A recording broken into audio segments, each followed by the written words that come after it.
Educating, informing, serving. Fact TV, keeping government honest.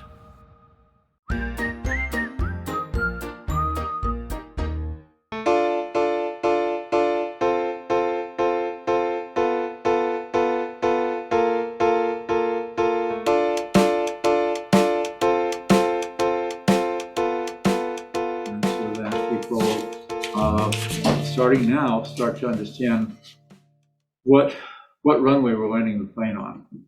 So that's all I've got to say about that. So we'll give it a couple more minutes. I'm not going to try to fill the space because I'm not a DJ today. I'm just here. Well, you can tell I was one once. All right. So I think what we're saying, Jack, is that we'll let this be a budget committee meeting and let it be informal. Right. No action will be taken because there's no quorum here for there to be board action taken. But we can make use of the time. We can still hear from Flora to give us some background in terms of what's being presented for preliminary budget work, and we can hear from each of the principals at a preliminary level, things they've been thinking about.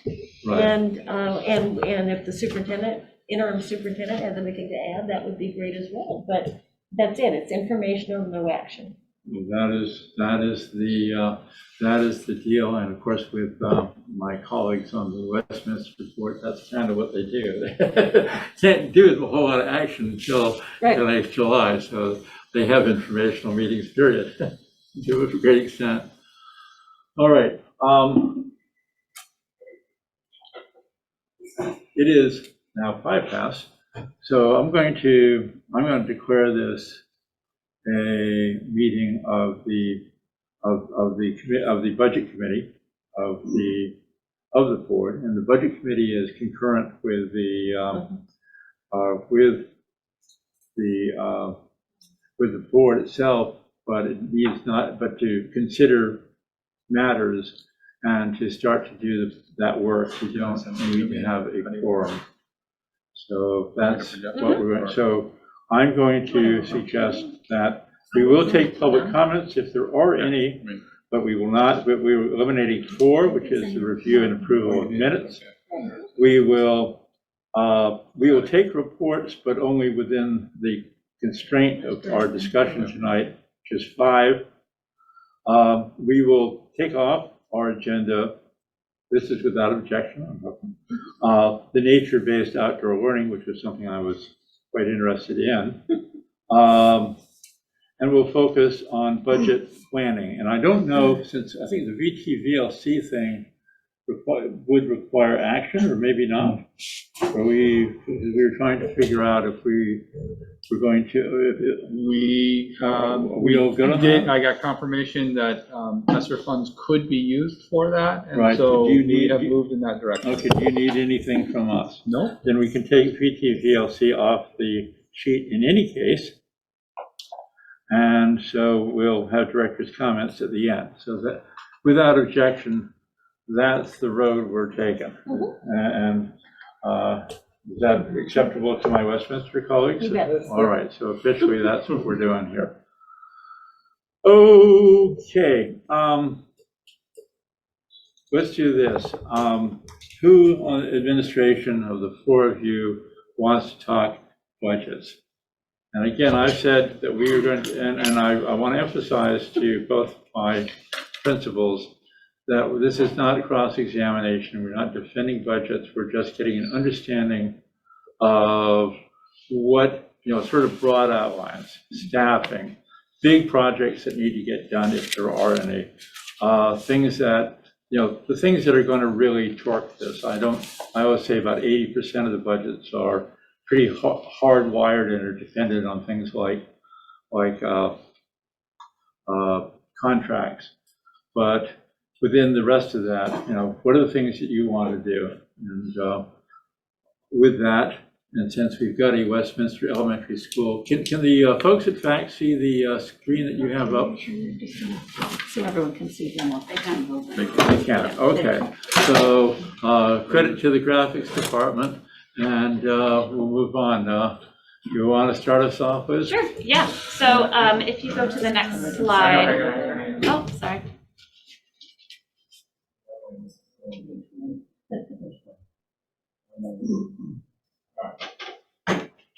This is our projected class grade level size, and anticipating 153 students next year, which is slightly less than we have right now. We have 160 in the building right now, but of course this changes until the first day of school.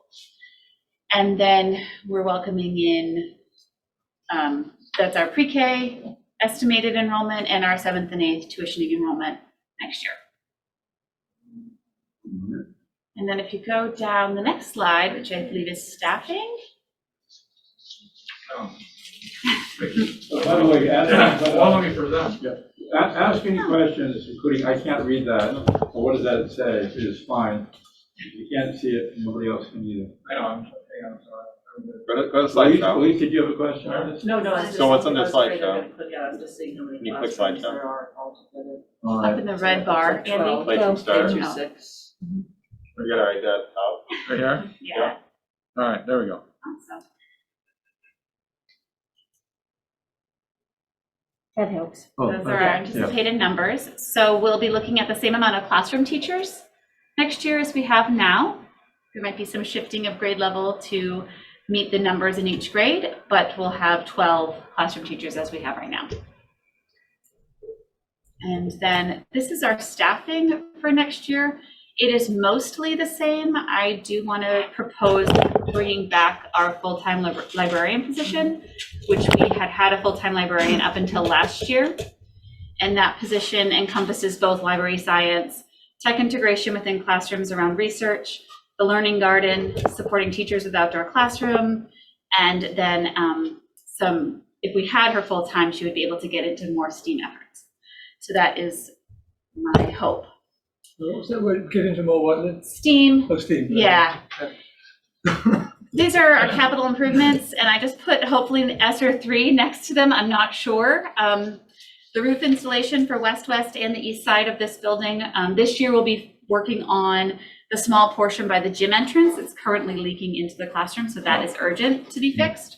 But the west roof needs to be replaced, and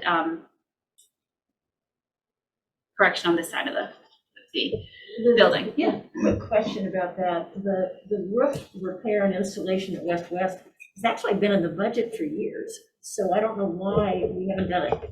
Yeah, I think that from my understanding, this is what I've been told, is that on 2020, they had it out to bid and they were going to do it, but maybe the bid was put out incorrectly.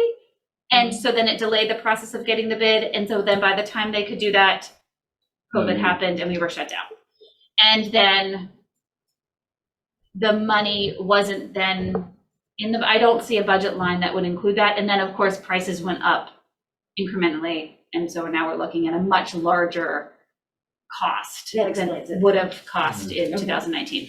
And what we're being told by the state, when we talk about ESSER funds, just because a lot of infrastructure stuff, is like, if the roof was bid back in 2019 at $100,000, you're probably talking that it's doubled, if not tripled. Yeah.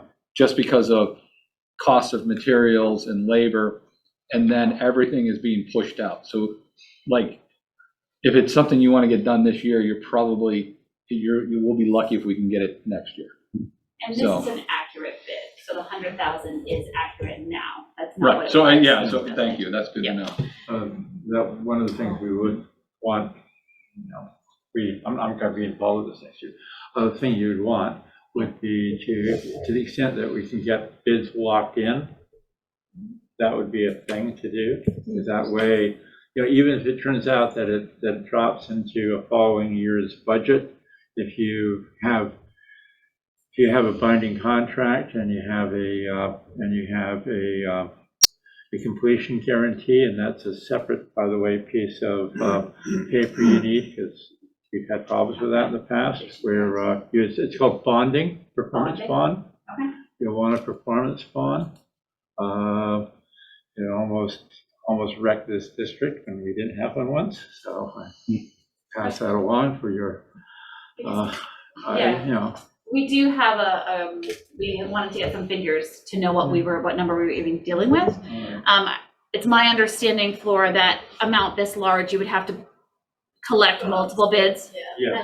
And is that same with this grant situation? You can't bypass that with the grant? Okay, so we can work on, I mean, with the board's approval, we can work on that and then secure something? I mean, I would love to, because I know when we spoke with the one quote that we have, he said that if we signed it, then they could start purchasing materials now or lock in pricing of materials so that if it goes up, you're not paying a higher I price. think that could be looking for following approval by actually both boards, just because I think as a courtesy, we want to have both boards on the record in favor of the numbers you come up with.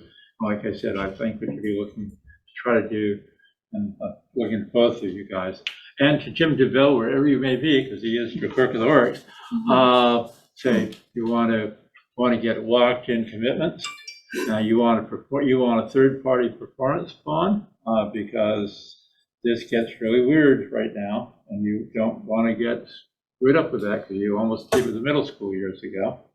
And so with those caveats, I think probably want to come back to all of us. I would love to move forward with that. How do you guys feel? This really, I'm outnumbered 3-1. What do you guys want to do? So that makes sense. The 100,000 includes both buildings. It's both Yes. the roof and the repairs over here. So you want to get those Yeah. differentiated.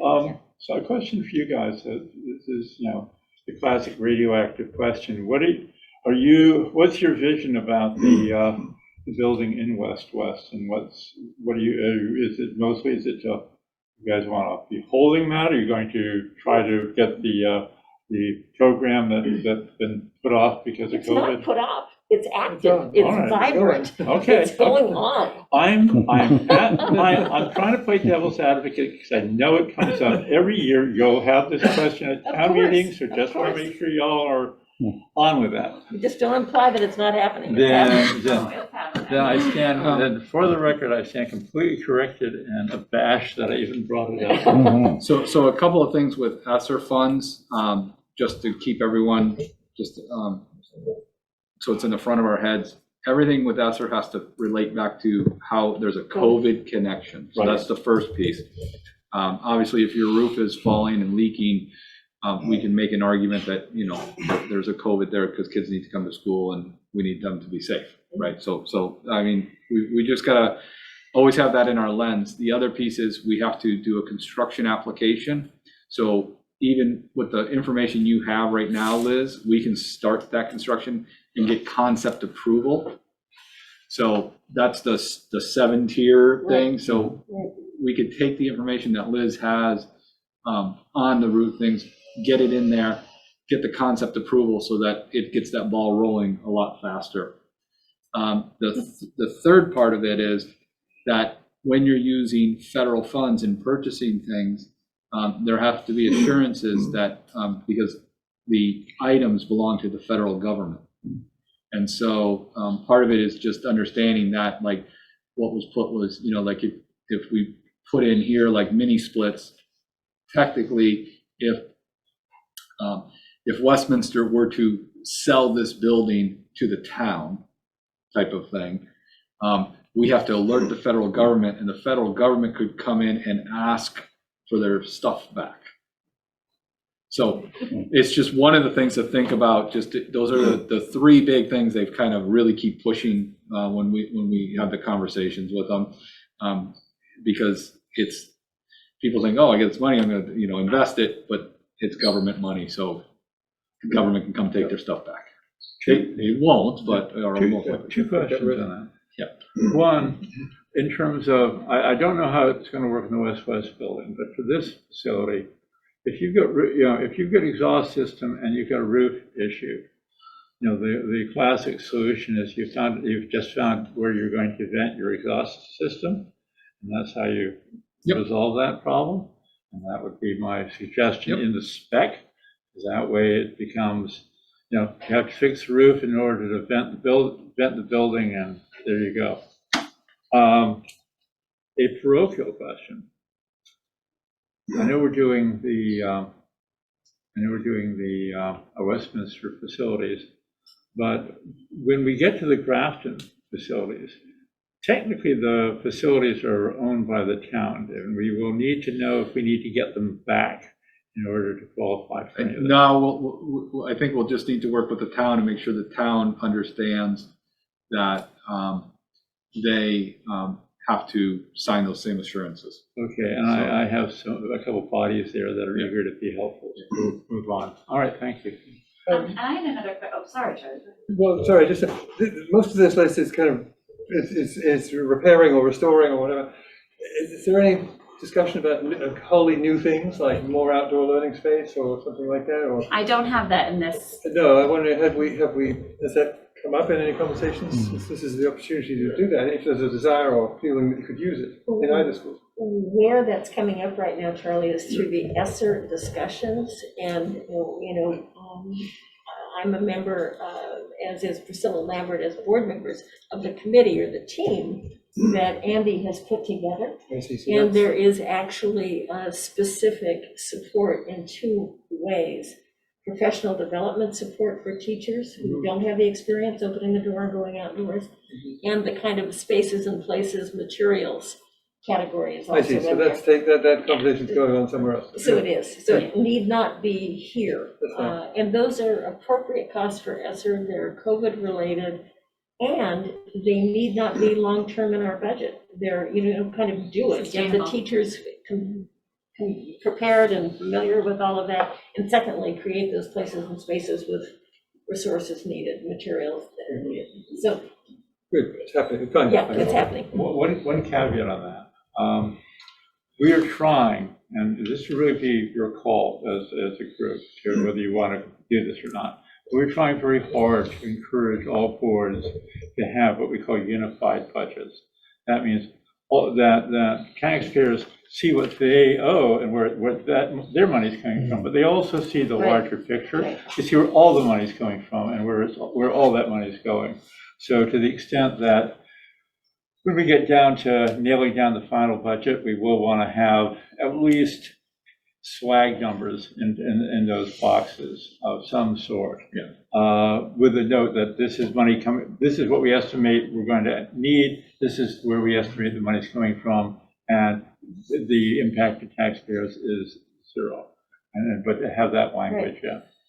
And then just to add on to what Cheryl was saying, Charlie, so when we're going to be putting a survey out to the public and the communities, looking at ways we can improve and design new things using ESSER 3 funds. And so one of those, and then that committee that Cheryl was talking about will begin to start looking at, if we feel like building, an outdoor auditorium.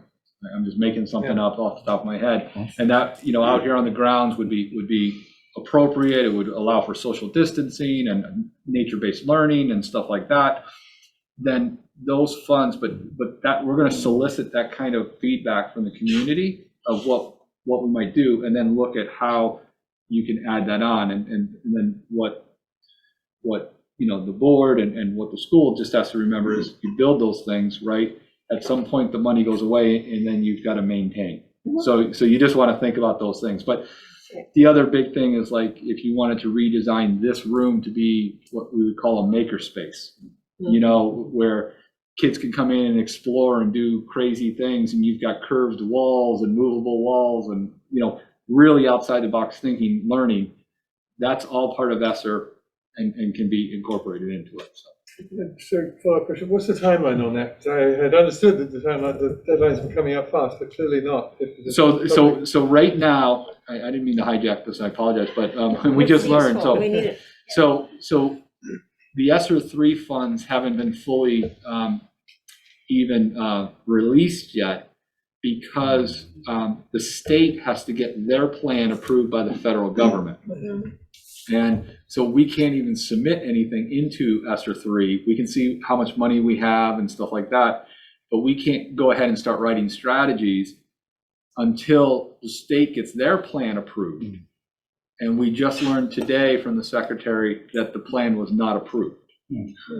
And that is, as he put it, very typical, that usually on the first run, the state plans are not approved because, you're whittling down. Like when I submit a grant, it usually always gets kicked back because there's something wrong with it, right? So the state needs to go back and tweak some things, but they are the November-ish kind of, time frame is when they're hoping that it's going to be open, that we can start really doing it.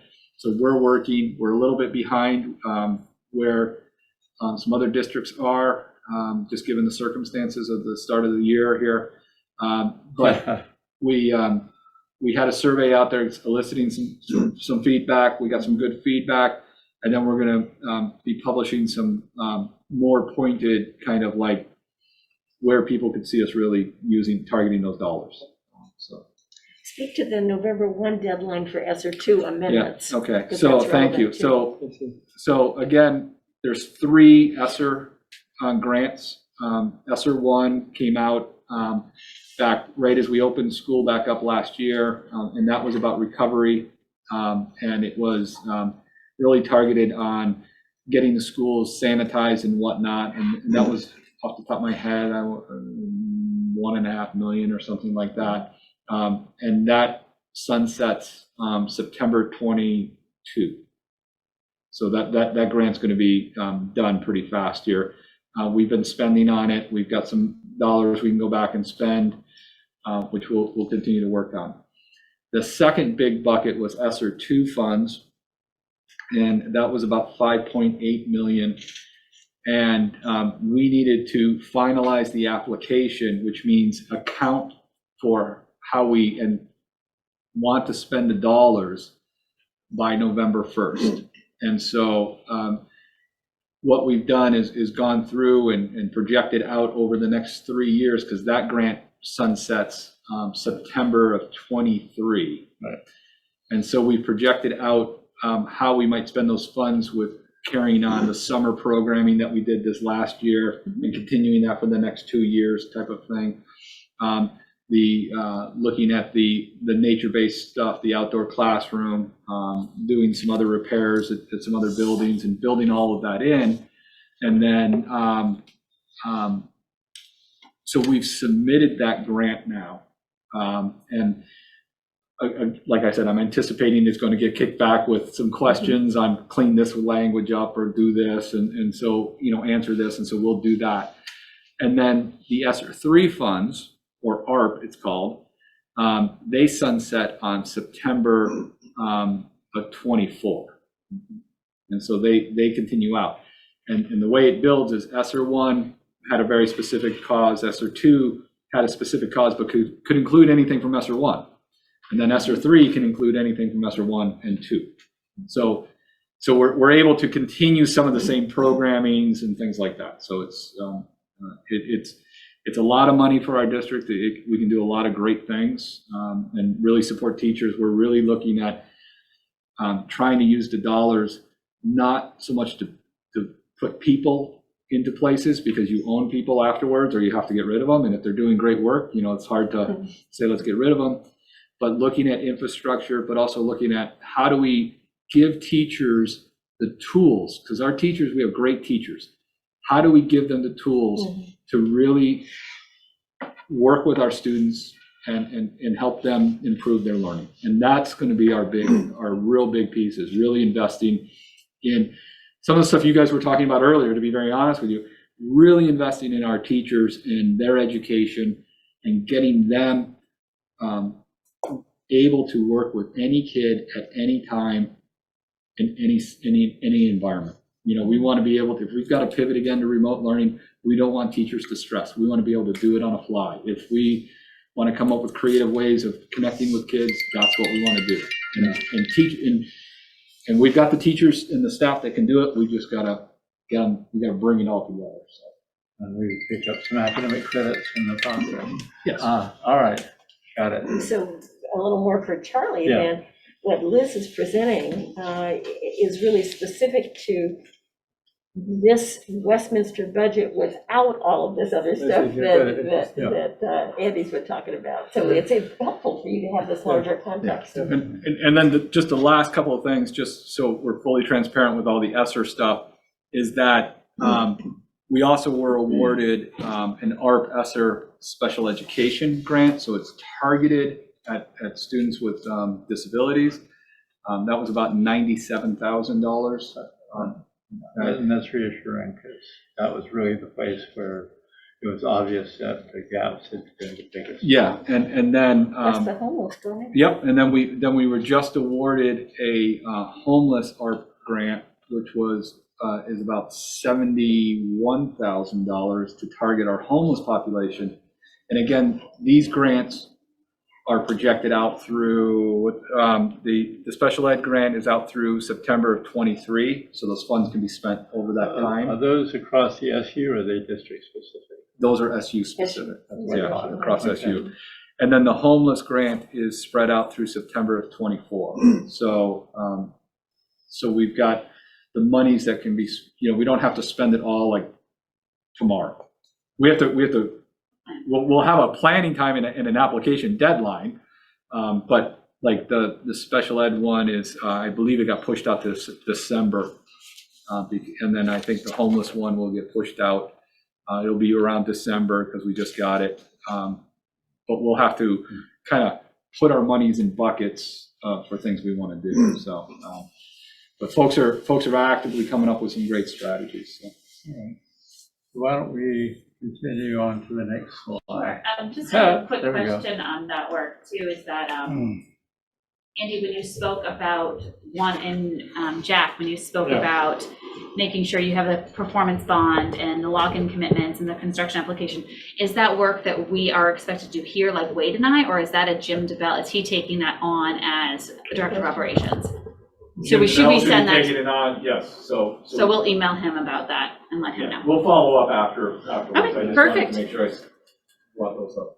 Okay, great. And just following along more of the ESSER, the additional mini splits, we have mini splits in multiple classrooms, but there are still spaces that do not. And so we wanted to add into those spaces. We have a slide that we'd like to install that was purchased through ESSER 1.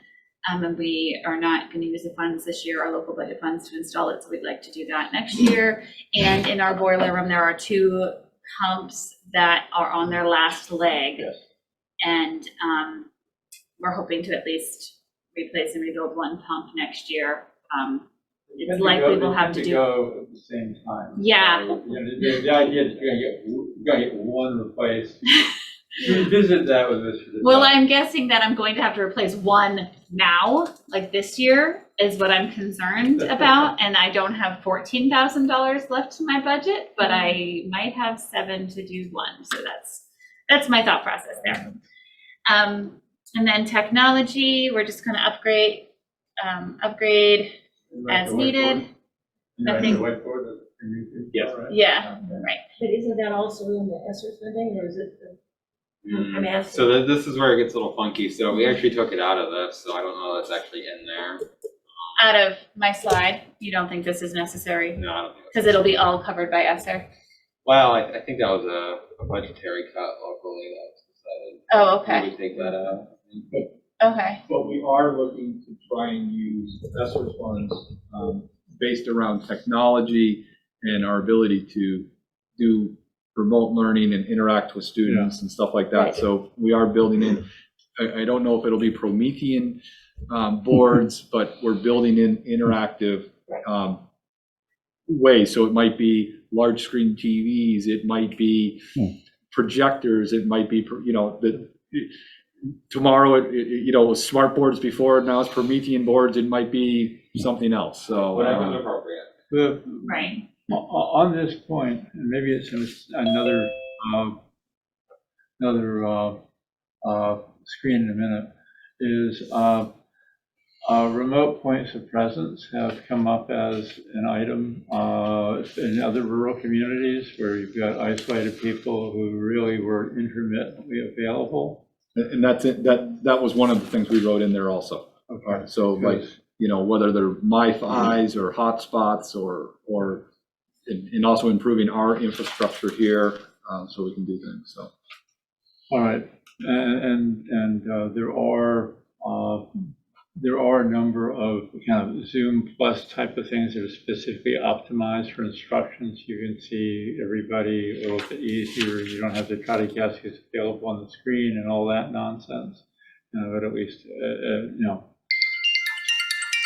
I'm getting pulled into this for other reasons, but I'm seeing that this stuff is out there because of. Yeah, I mean, I'm sure Ricky's email is inundated on a daily basis. Mine is, 3 times, because I get forwarded Mr. Pratt's and Dr. Carey's, but it's like vendors are like, they've all hooked into this, and I know you guys probably get them too. It's like, we get all these different kinds of new. If you ever need sort of like, tech evaluations in addition to Rick, or can do this fine, but I would just put my hand up and suggest that Jessa is another person who would, One of the she's doing it things, for UMass, so she's probably good enough to do it for us. one of the things Ricky's really talked to me about, and I've encouraged, is really building a 5-year tech plan, putting a committee together and of stakeholders, and really projecting out what are the SU needs for the next 5 years. And so we've got a plan. I always make the statement, if I win the lottery or get hit by the Twinkie bus, right? I mean, there needs to be a living document, a system in place that says this is the goals that we're working on. And also so we can budget, so the 2 pumps aren't going at the same time. We need to know, like, when our board's going to go, and they have a life expanded, and You should have sunsetting for all. and we're going to do a huge investment in interactive stuff here with using ESSER funds, but we also know that the life expectancy is 7 to 10 years on some of this stuff, and so if we're all here in 2023 or 2031, sorry, I guess we'll own it then. But if we're not, I guess we kick the bucket, down the road. But I mean, that's not fair. So One of the things we started to do years ago, and then it just kind of died on the vine, was to have separate capital 10-year budget. And in that 10-year budget, you have, your life cycle for items, and you can do this because we did it for a couple of years through the state. Is you can put money into sinking funds to some extent so that you're not having to borrow and spend another 5, 10, 15% for an item that you could have paid cash for. Yep. And these are important things that we need to look at. Again, we're off subject. Well, sorry. At some point, I don't have to ask this question now. I have a question about not just the technology, but the training of the teachers to use this technology. When do we get to talking about that? Because I'm sure it's. And that's the piece where, that's what I'm talking about with the using ESSER funds in the professional development to build the teachers. As long as that's in the. That's the point. That's where we're going to get our biggest bang for the buck. Yeah, we can build or buy a smart board, but then it becomes a really expensive coat rack. Yeah. And that's what we want to avoid, or just a really expensive whiteboard. So we want people to be using them, and we want to use it smart. So we don't want to just go and say, we've got this windfall of cash, let's just buy all this technology. We want to be smart about it, and we want to be purposeful and make sure we're also not just bringing it all in, and we don't have the training. So we have to have a way of staggering it in so that teachers are learning as it's coming in. Because one of the big issues is, if we bring in 400 interactive boards and put them in classrooms, and we don't get the training for another 2 years, then we've just wasted 2 years. Right, and I was wondering, will there be integrated into this study of the stuff that you've just said? Ricky will, presumably part of it is also, how do we use it, how do we make it effective? Another thing we might want to think about with ESSER funds too are the 2 bathrooms on this wing of the school. That might be something that we want to think about. Bathrooms don't vent very well. No, there's not exhaust really in many of the bathrooms in the school, but Air ventilation, that's the key. okay. That's the key. Okay, perfect. This is the tuition overview for our 7th and 8th in preschool. students. I did put in the budget lines that Flora presented or gave to me, I accounted for 2 extra students. I don't know if the board is comfortable with adding that just for move-ins. But that's just because we have students moving into the area and Yeah. then we'll need to pay their tuition. So I just wanted to let the board know of that. Before you move on, you've got 2 different numbers there. What's the deal? You know what, I think I'm not sure. The 47 is accurate. So not the first line. Not the No, yeah. And this is a huge reduction. It's more than $1 million in this year's budget. And we got hit, I want to say 4 or 5 years ago, at least, when we truly underestimated the number of 7th and 8th graders that would come in. We ended up we went over budget. It was a mess. So I'm actually cautious about our estimating how many kids might show up. I'm just concerned about the fact that you're dropping it by actually more than half. In terms of what's in this year's budget. Yeah, versus right what- now, the students that we're aware of, both in school and homeschooling, would total 47. Mhm. And then I added 2 extra, but if the board would suggest something different. Well, let's all think about it. Yeah, Yeah, it was a and good I point. think we need to also look at real estate trends. Right. We know we had a huge influx of folks moving to the Northeast, during the early times of the pandemic.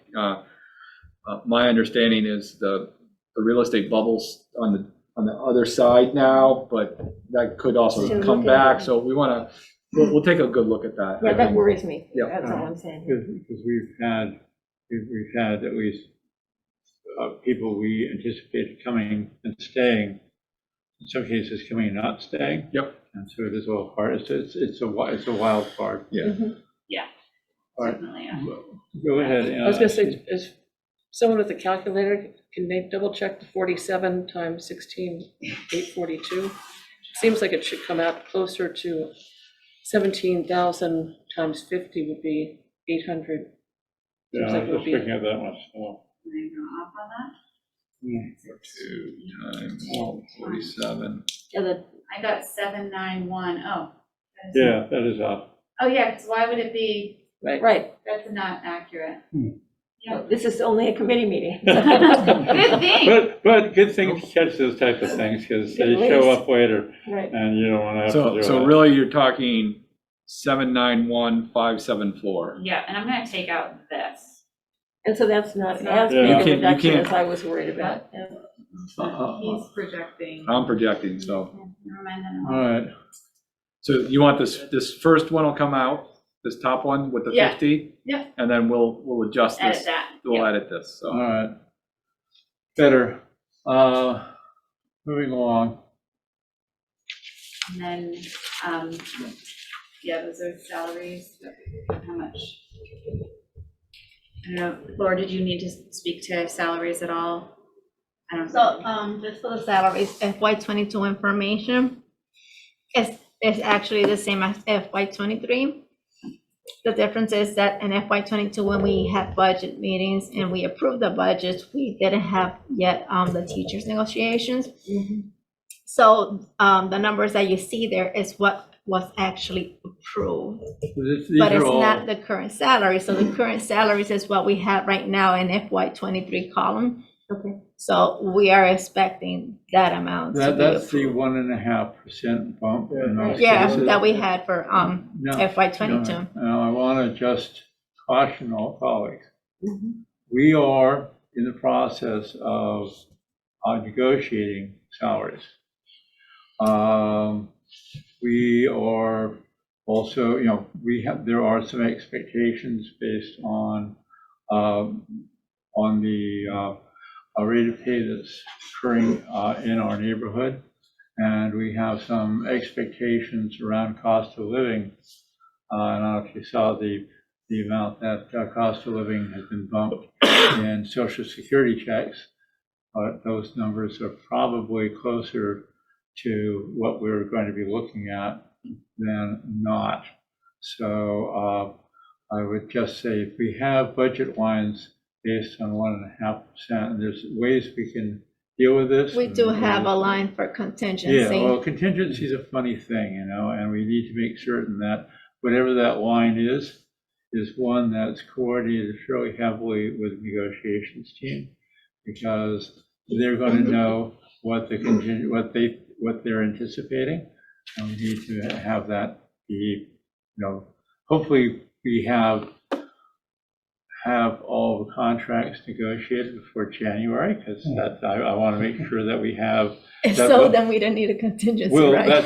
this is the point, but you're having it mostly as a fluid line, but it's on us to try to get this nailed down earlier rather than later. And I would just suggest that we have communities that are going to expect this to be as close to level funded as possible, but there's going to be sticker shock around salaries, I think. And if schools are having lower enrollment, that money's not going to come from the state. It's going to come from local taxpayers. And if you have a 3% reduction in staff, a 3% reduction in students, and therefore a 3% reduction in money coming from the state, and at the same time you have, let's pick a number out of the air, make it ridiculous, 5% increase in salaries, you see where the problem lies. And so I would ask you all, as you make revisions in this, be thinking about, if you've got a 3% reduction in students and therefore money from the state, if there are things you can do staffing wise, or, so I heartily disapprove cuts to maintenance and stuff as a way to get through it, because you end up with buildings that look really bad after a while. But just keep that in mind. All right, I've said my I'm finished channeling Jim McAuliffe for 5 minutes now, so good. So for benefit-wise, last basketball meeting on last Friday, they did mention that we should calculate for increases in health insurance for at least a 10%, that will impact the SU, and a 2% that is going to impact each employee. So that's the calculation that we have there for FY22, how much it was for our benefits, and for FY23. Okay, thank the you. estimated. Yeah, not good. And then for the miscellaneous, was I highlighted in yellow the adjustments that Liz has done. Is there a way to make that at all bigger so that those of us who brought the wrong set of glasses can figure out what I'm looking at? I'm not sure we can make that I think we're bigger. just gonna have to talk about that last page a little bit Yeah. more. Yeah. It's, we don't have to go through it right now, I don't think. Let's go ahead and. Do you want me to talk about it now? I Agree. can, yeah. Okay. So the deductions are just based off of our projected enrollment and tuitioning. And then from recommendations from Ricky is around our tech needs next year. I also took out the 2 lines for the vehicle, if the vehicle is going to be going to the SU. And then we used to pay for our oil and wood chips through one line. So that is now separated. Okay. So we have an accurate number of what our oil costs to run the building. And then you'll see at the bottom, there's a wood chip line. So that's an accurate number of what our wood chips are projected to cost. And the other ones are just the increases. There's a small increase in student activities because it used to be 2 separate lines we used to have a food line for student activities and a student activities line, and they're just merged per Flora's recommendation. There used to be an art supply line, and that was a clerical error, and it was recoded as COVID supplies. So we lost our art supply line mid-March last year. It switched, and then it didn't present itself this year. So I just would like to add that line back in as a need to fund both our art program and our Studio Y program. A small increase in operation of buildings, and then a small increase in the regular ed general supplies to reflect just current need.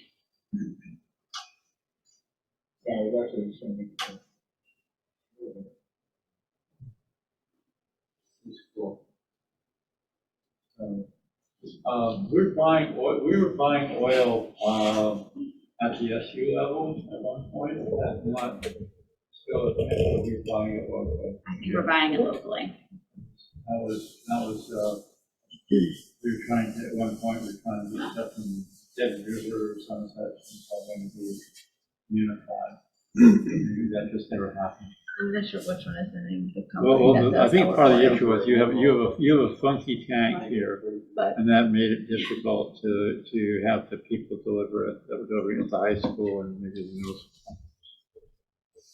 I can ask Jim Bell to look into it. I'm not aware of that. I so- would, simply just because that it would be, Yeah. it might be a way of saving, some nominal amount at least. Great. So if you add up that bottom, that right-hand column, it's roughly 500,000. I mean, give or take some change. That's good. I mean, how's that compare to the rest of the budget? If you just take the yellows and minus the grays, it's somewhere around 500,000. So Especially that's a big chunk of money, isn't it? Right. Down, which is good. Yeah. So where does that, does that get spent on other things, or have we reassigned that money, or is it just we're cutting back on on a bloated budget from last year, or what's the impact of that? From my understanding, it's just a deduction, that wasn't. No, I understand. Yeah. It wasn't particularly put to you, Liz. Oh, okay. It's just out into the ether. Just my education. That's a big chunk of money that we're not going to spend that year. We also have to put this in the context of the actual budget. The budget tends to run about 5.3 for Westminster. So you don't have the whole picture yet. You don't No. see what the issue, Yeah. what we're paying for taxpayer dollars to the supervisory union is not shown here. So whether it's busing or, So, yeah, so special here, ed. this is just the operation of this building, like of what that cost is, Right. and So we have a then- lot more to put together. Well, I understand, but it seems like a large number. Well, you're right. Seems like good news.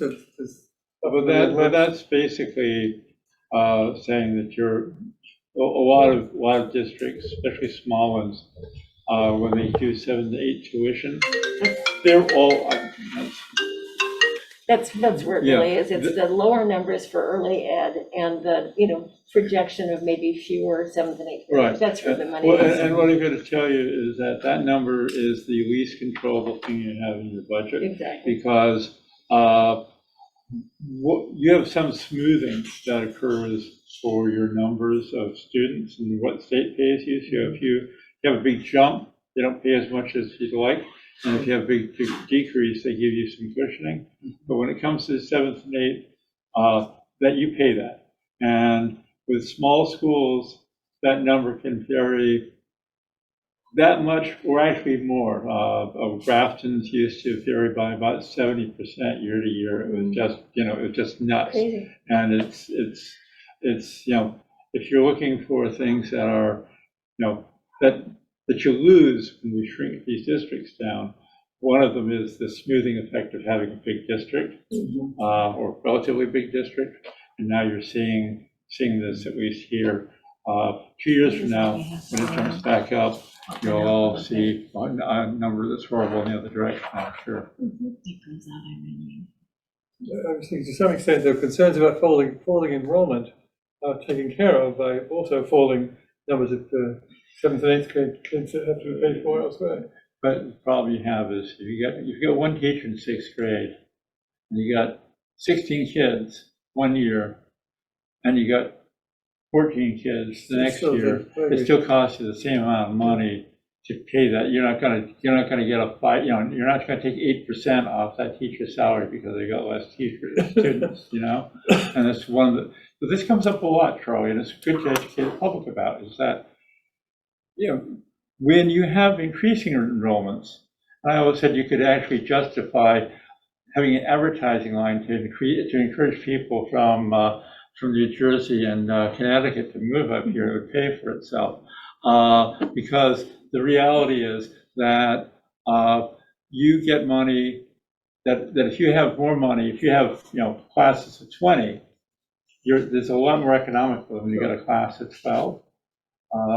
And that's a real issue for small schools, is that you're not elastic in terms of your salary schedule. You're not elastic in terms of staffing. Anyway, So for the oil and everything else, we use Bard Energy. okay. That's who was the lowest bidder. And that's what we have as of now. He does fuel oil, bus, diesel, and the propane. Is what it is. So what else we got, Liz? I'm all set and yeah. Thanks, Liz. Yeah. Andy, I sent you the slide because I had, since Flora inputted this information, I added some things. So if you could open up the one that I emailed you, that would be great. I would say after we hear from Angela, I'd like to come back to staffing because some of the staffing affects both buildings. Yeah. And so that would be Yes, useful. we agree with that. Yeah. Thanks, Andy. I see you're on it. And for the 3 or 4 people who are currently have nothing else going on in their lives and are paying attention, thank you for doing so. But, this is still all very preliminary stuff. We're looking at chunks of a budget and trying to be as transparent about the whole picture as possible. And usually what has happened is a month before we have to approve the budget, we have 2 meetings. Everybody complains about the amount of money, take some nominal item up, let's cut it by 2%, not having any idea what it means. And then you get the budget. And of course, taxpayers would like to know, are their boards actually paying attention? So tonight, as an example, are trying to show you that, yeah, actually we are paying attention and we're going through this in a much more organic way. But that also means that everything isn't as pretty, as cut and dried, and there's holes. So with that in mind, let's not ask, let's assume that this is still incomplete stuff. You're up, Angela. Thank you. So at Grafton next year, we're anticipating 43 students, which is a decrease from, I changed this. Sorry, Flora, this is current. Our current enrollment is 46, so that's down a few, but typically, like Liz had mentioned, more come in. So that's what we know almost a year in advance. Andy, you can go to the next slide. Staffing, we have 4 classroom teachers. We have an art teacher 1 day a week, music teacher twice, library once, PE twice. You can see there. 1 special educator, 2 Title I sort of interventionists, 1 that's funded with Title I and 1 that is locally funded. But as you had mentioned, Cheryl, with Westminster getting full-time librarian, we will need to hire a librarian for a day. So that's something that we'll have to do, sadly. I understand. It's very sad. Related to that. Very sad. Your point 2 art is complementary to the point 8 over here. Yes. And so does that work for you, the 1 day a week? Does that work here, 4 days a week? And I know you're recommending Liz full-time library here, and that is what Angela's talking about, needing to hire someone. Yeah. How does it work for the art? You're not recommending that consolidation? So I can speak to it, and then if I miss something. So our librarian that we share does not just do library, right? She does like our farm to school, she does our gardening. She takes on like little community things, like that Name a Plow that just came out. I don't know if you saw that. Like that's something that like she's taking on, so she'll do this like nice project. She also does like our Harvest of the Month program. And so where with art, that's just strictly art class.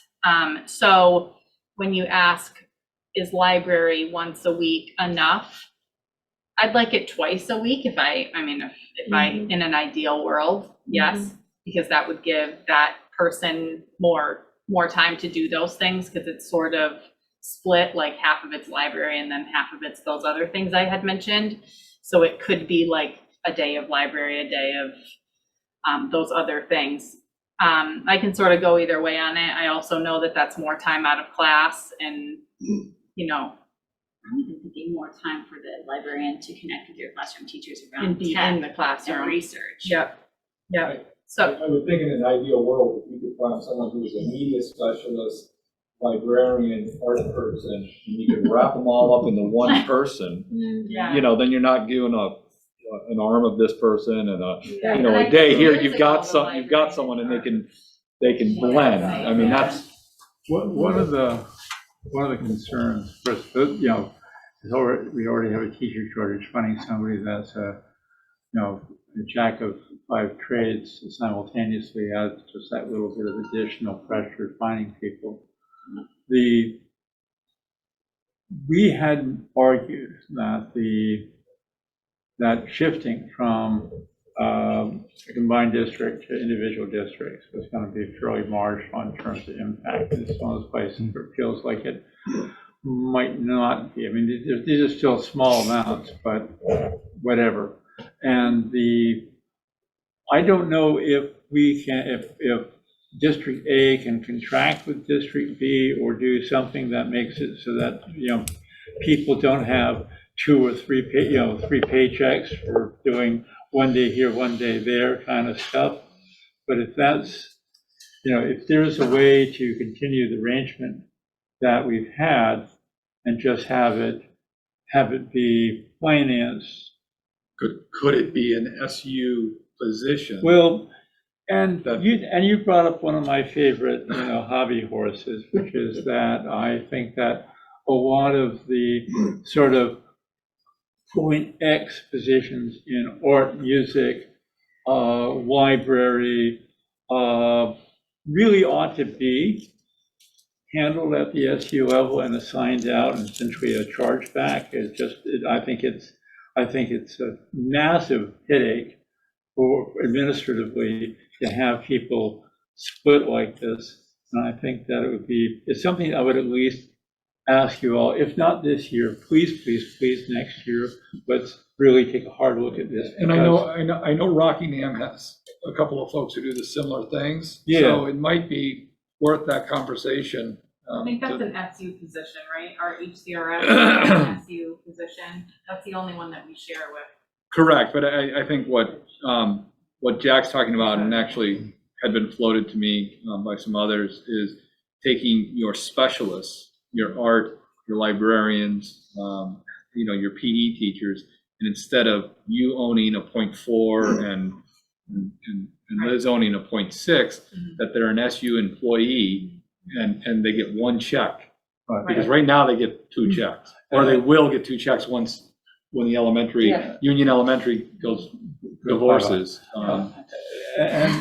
We've told people and said, and I hope we believe it, that if anything, the separation of Athens, Grafton from Westminster, not leading to more granularity, but in some ways less, what we'd really like to see is tighter coordination between our soon-to-be 2 districts and Rockingham Elementary as a team. Yes, there is local accountability to taxpayers and boards, but that operationally it feels very much like a team.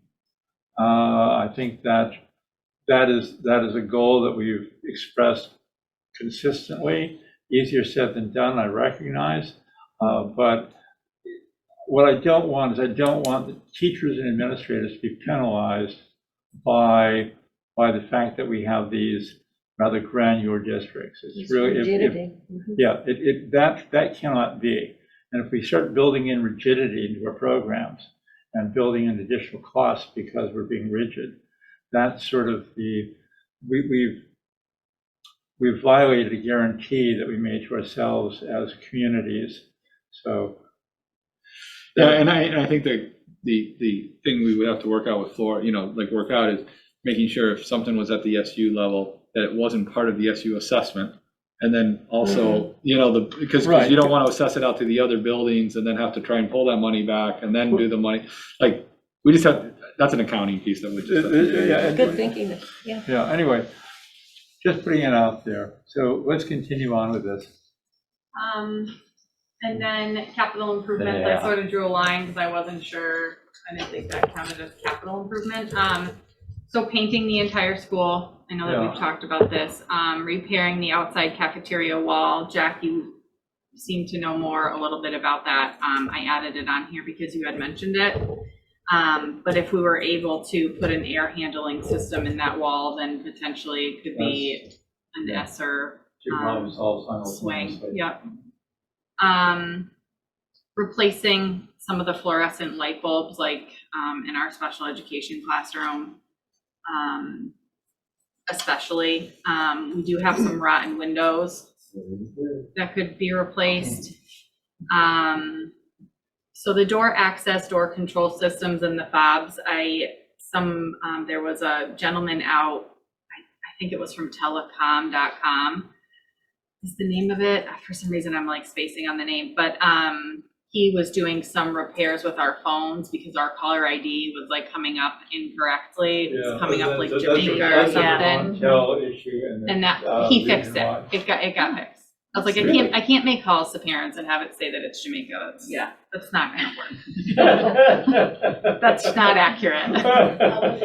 So he came and he was actually able to fix it. He was there all day. And then as he was leaving, he was like, we also do blah, blah, blah, blah, blah. And I was like, oh, do you? So he's gonna write up a quote. But just through chatting, he said, maybe like 5,000. So I put in 7 because, so what this would allow, just for more information, is, so what it would be is our external, so there's 2 doors. So the outside door would have the key and you would still use a key, but the second door would have like you would swipe your card or you could put in your PIN number. So like if you lost your card, you could have your PIN. And it would like say, we would know who was in the building when they were in the building. And we already have the cameras and it is close enough that we wouldn't have to install like another camera on that front door, because the one that's right above the main office is it's a very clear view of that. There's also some very off-the-shelf stuff, Ring, Google, some of these other outfits that put some of that out and be worth checking out and doing sort of contrasting there. I think these are great, but I would again suggest there's 2 approaches to solving some of this. One is what stuff we can do via ESSER.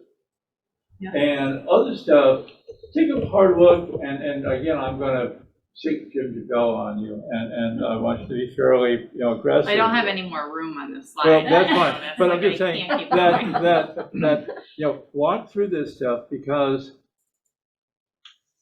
there is a point, and this is true for both of you, there is a point where we've not put, you put money in because of the gem and all that stuff that you did a while ago, and that was a big project. But in terms of just sort of big old traditional, 15 years have passed, it's time to do the renovation. That hasn't happened. I would know about it because I would have been part of that process. Right. So, if you are looking at something that looks more like a bond than out of general money, sit with him and figure that out, because that's, I mean, like our like driveway needs to be repainted, like painting the building. We don't do that every year. What is that? Painting the building, you don't do it every year, and that's 20 grand done. And you'll be lucky if you get it done for that. Yeah. So the driveway, it's 6 figures, and it's a higher 6-figure than you think it is. So if that's what you're looking at, let's figure out if it's a this year, if it's a next year, because you got to get bids and all the rest of it, and is it capital? Because if it's a capital thing, maybe it's, I'd kind of like it to wait a year, because we've said it's not going to be a big fiscal impact. Hardy Merrill says so. And then we come in with $600,000 of facility improvements that need to get done. I want to make sure that we've really got our ducks in a row. And if we need it, we ask for it, because I'm not going to have buildings that are decrepit just because we're scared to ask people to have decent facilities. And on that, like the same thing with, we're talking about with technology and having a 5-year plan. I think we need to build them out on all of our facilities. And I've talked with Jim DeVell about this, of having a plan that's living, that is up, like anyone could go look and see what is our plan, what are we trying to do? Because just looking at this, so, you know, Jim and I and Ricky, we have had conversations about looking at a all-in-one system that works with our copiers, but also works as your ID badge, and then works as your fob to get into a building. And so we don't want you to run out and do that, because if we're going to do something SU-wide that's an all-in-one system that we can control from one station, that then allows us to do that, it gives us a more global understanding of when people are coming in buildings and doing those things. But then I also see down here, you know, you have like the potential of reconfiguring the front entry, right? Don't want to invest money on a door and then Rip it out. the next year we're going to rip it out and we're going to move the door. So having that plan, that's one of the things I've noticed that we just don't have is those hard physical plans. It's up here in people's heads. They got great ideas and they need to be done. We need to have it out there. So some of this, you know, again, I've talked about how with our policies, they sort of, you know, like 3 years of work magically disappeared. We did have some of this, I promise you. And it again is just disappeared in the ether. So we need to have it in multiple places. You know, the old lots of copies, keep stuff safe rule applies. And we need to, you know, and it should be available on the web, should be available to all of our building staff. But, you know, in many, like I say, in many ways, but it should be standard. And to the extent that we can, we want from the perspective of the superintendent to look like a school district, one big school district. From the perspective of individual districts to look like it's their district. To the extent that we can do that, we should. yes, I agree.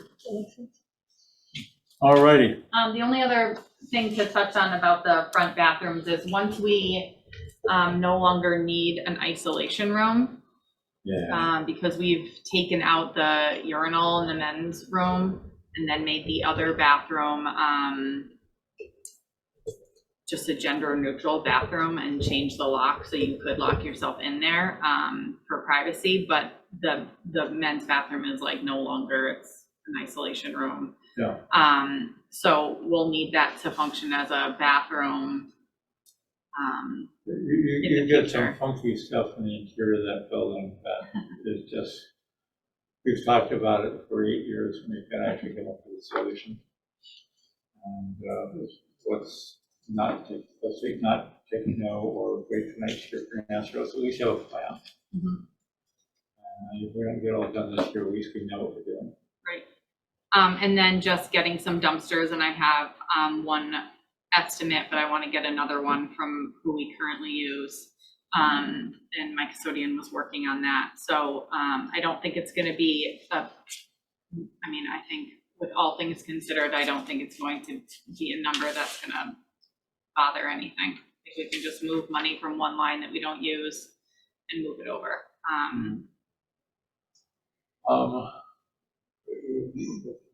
Well, everything here kind of sense. I don't have an area. I actually hope, speaking entirely for myself, not for my colleagues, because tonight I think this is what I wanted somebody to do finally, and so we've got this, and thank you for that. So this is extremely helpful. It says, here's stuff we need to get done, build a schedule, see how much it needs to be done now, see how much of it needs to be done via ESSER, see how much of it we're just going to have to either write a bond or do something to get it accomplished.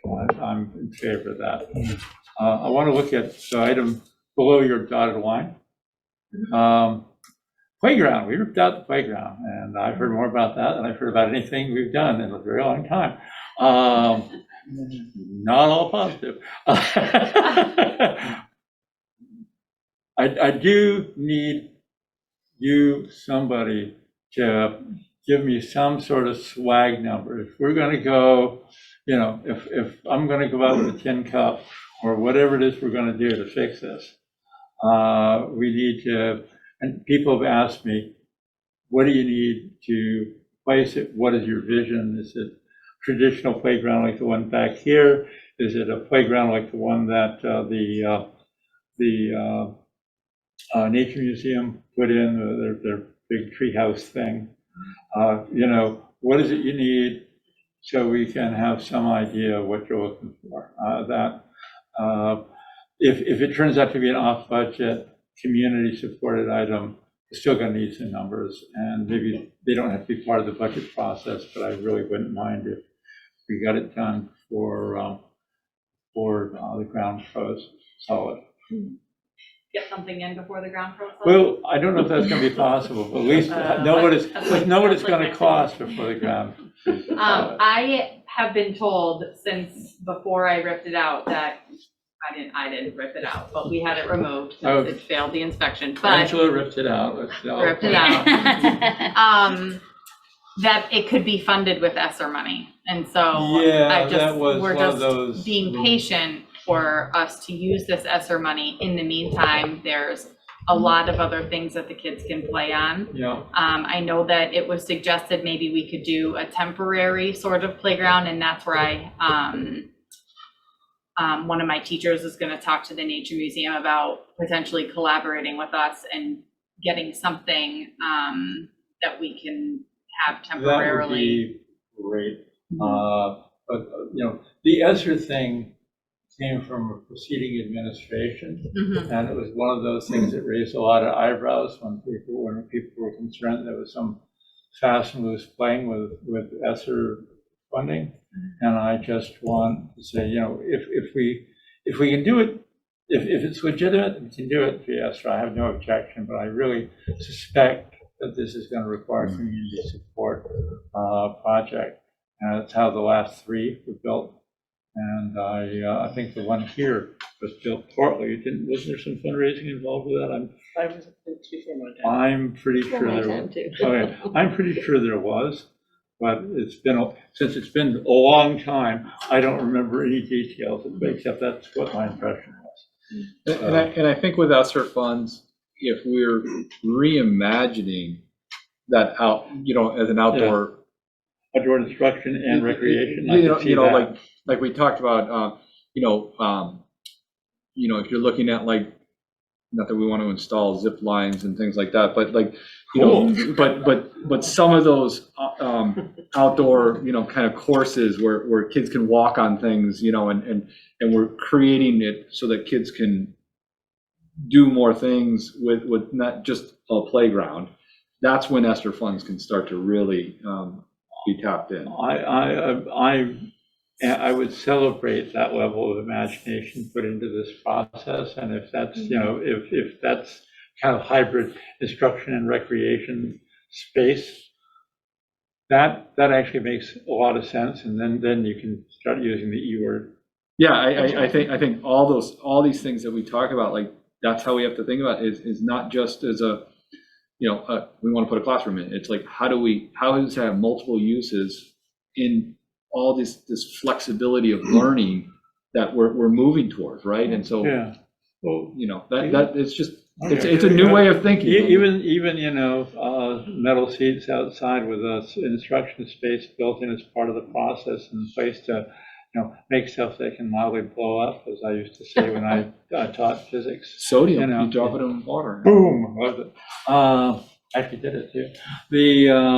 That's those kind of things might make that work. And again, metal seats are cold though, Jeff. When my kid was in elementary school in Massachusetts, there was this structure in the public school. It's a big, brilliant red frame with blue wires going all over the place. It looked incredibly dangerous, but somehow or other, these things existed in schoolyards, unsupervised. And they all went, I'm sure they would meet the requirement of challenge for kids. It was really dangerous but wonderful thing to have. So they were beautiful too, huge. The only concern thinking about like the nature playground is insurance.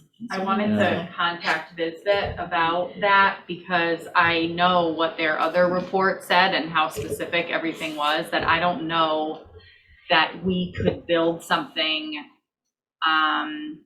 you know, like when I was looking into getting the previous playground repaired, Yeah. nobody wanted to do it because it would fall on their, if, you know, it would be like a weird insurance thing. So I don't know that we can like put things out there. I don't know if, It's not as easy as I'm making it sound. I understand that. I mean, my wife works in the insurance industry, and I know that runs a lot of, I understand what you're saying. Like, Yeah, it's I not don't- just like, oh, let's just go to those course, right? Like, yeah, I don't, there's a lot that goes into that. It's also when we went to VisBit and the state-based system rather than, you know, going to Richards Group and working something out. We've got a different type of situation. It's added a lot of additional inflexibility in the system. so that's, Yeah, BizBit audit us every year. We Yeah. don't Yeah. want to put something in that they'll be like, okay, you're not passing inspection, we can't insure Yeah, oh, Right. we all had that the warning. playground. So anything else we got? She's got more slides. You got more slides? That's not her slide. so the technology that's coming out, right, Ricky? All right. Mhm. And then we have tuition, Yeah. 12th, 7th, and 8th grade students. Oh. I use the numbers that were from Liz's slide, so. Well, First you know, mistake. Uh, No, I think that, I think I use the, I think it's right. Yeah, that's right. Okay. I don't have what Liz had where there was like the column with the yellow and the gray. I can have that for you. We'll Um, ask you about your color coding later. Thanks. Laura, do you want to talk about salaries? Salaries is still the same thing as for Westminster. Okay, so these are all got the 1.5. Yes, and That's we'll- FY 23, Yeah. the 1.5% that was allocated in FY 22. And you're looking at a enrollment that's down what kind of percent from last year? Just, I know. that 3 it- less than Huh? this year. Really? Yeah. 3 less students. When they get, schools get this small, it's a little silly to be, you know, asking about that kind of stuff. So again, like I said, Benefits is still the same thing Yeah. as well, the 10% increase. yeah, great. And then her miscellaneous, Angela review her miscellaneous. So her idea is to have her miscellaneous expenses level funded. She mentioned that she wants to analyze a little bit more per Yeah, line. don't be too eager to do that, just saying, we got a 5, if everything you buy is gonna cost between 5 and 7% more next year, and, well, right there, you've got some idea as to what you're getting yourself into, so. But we had asked all the principals to try and get as close to a level funded budget, you know, or come under. Yeah, To start with, and Okay. you know, so I think that I agree, goods are gonna cost more next year. If we can keep things level, it just means we might not be able to buy as many boxes of paper kind of thing, you know, but, you know, and Okay. if you know, I just caution about, you know, crimping on maintenance and supplies, because it's a favorite thing to do, and it ends up, and you end up with teachers buying their own paper, and I'm just not, you know, I don't want. No, I agree, and I think we don't want to get into that situation. But I think, you know, that was our ask, kind of going into this, is to Okay. come, kind of be as flat as possible, because, again, to come in with, it's been a tough year, you know, taxes have been tough, and then, you know, a lot of people haven't been working, and then to come in and have, you know, a large increase is going to be that sticker shock. And then we get into the argument of clawing back money, and then let's try and make some tougher choices early. Okay. So, I support my. but we can add money into the I support- budget, I Jack, support that's my- fine. Angela, There you that's go. 6% I support more. my administration's goal. I bet teachers would like to have that add-on on Yeah, their yeah, supplies well, for next year. Tell them you got a choice between a salary increase and more supplies. Let's see how that flies. All right. All right, very good. Anything else? That's it. This was really, oh, Very much so, thank you both. I know, Angela, you were concerned, and I know both were concerned that we were pushing you to do some of this a little earlier than we have in the past. But getting a grasp at what the least base level, issues are. Thanks to Flora and Andy also. Thank you. Yes. I think, honestly, kudos to Liz. I wouldn't put it better when I saw whatever she gave to us. I was like, okay, I share it with all the other principals as well. I was like, this will be good for all the boards to have a clear view. That, if you're going to manage building, you're going to manage anything. The state and our favorite e-finance system does what it does, but, it'll never hurt anybody to build your own Excel spreadsheet. It just never does. And I can see some of that's happened here, and I'm all for that. It just makes everybody's life easier. The other thing that I wanted to just report on is there was the REAP grant that I had learned about in September when I met with Flora and Andy originally. Here it is. That I guess it was awarded in 2019. It had old people's names on it, previous employees who had applied for this and got it. But it had to be used by September 30th. And I think I found out about it on September 18th or something. I didn't even have 2 weeks to throw it together, but we did. And we got new furniture. So it was a very last minute thing. Thank you, Flora. I think we finished everything the same day. On September 30th. It was noon on September 30th that it was finally there. But so just so. Well, There's gonna be- the thing is that everything that we had to back up on the purchase and everything had to be dated by the 30th. Yeah. Even if we get it delivered afterwards. So that was the stressful part, not losing the funds. But Angela worked on that one fast.